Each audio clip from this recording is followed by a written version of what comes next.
I saw my first badger when I was 8 years old. It came out of a set right next to a council estate. It was really busy, there was loads of people there. First time I went, didn't work very well.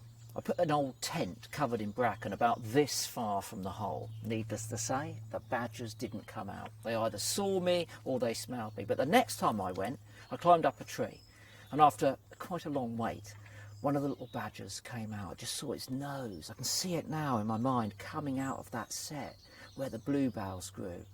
But it just about managed to get out before I got so impatient that I immediately shone my dad's torch on it and it bolted back down the hole. But for me at that time, the badger was a very enigmatic animal. It was an animal that I couldn't know much about because it lived underground and it came out at night, and I always wanted to see more of them, to learn more about them.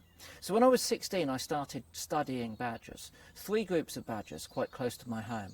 I fed them food, I followed them around, I spent a lot of time looking at their poo, so I could find out what they ate and where they went, because it tells you that. So badger poo is quite interesting stuff. But the best thing was always getting close to these animals. And on one night that I'll never forget, I went to Milkmead Set. Milkmead Wood was where the set was. It was really early in the evening. I went in and I decided to sit down on the ground rather than in a tree. And at about 5 o'clock, broad daylight, sun coming through the trees, I noticed 2 little badger cubs coming out of the set really early. And then they started coming down their well-worn path straight towards where I was sat.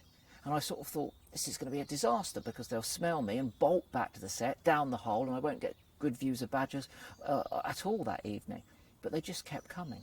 And they came right up, and I was sat on the ground, and then they started playing with my shoelaces and jumping over my feet. And I was so preoccupied with these cubs, looking at them here, and I was absolutely frozen like this, just not moving, not even breathing, that I noticed out of the corner of my eye that the female badger, call her the sow, had come out of the set, and she was just watching this. And she was looking intently at me with these cubs who were making all these noises, playing around, pulling my shoelaces right at my feet. And then, after about 15 seconds, maybe 10, 15 seconds, not long, but it seemed a long time, she made a really sharp sound that I'd never heard badgers normally make.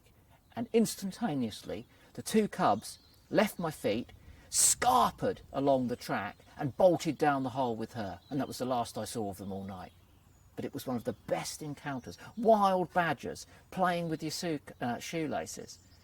Absolutely fantastic. Absolutely fantastic.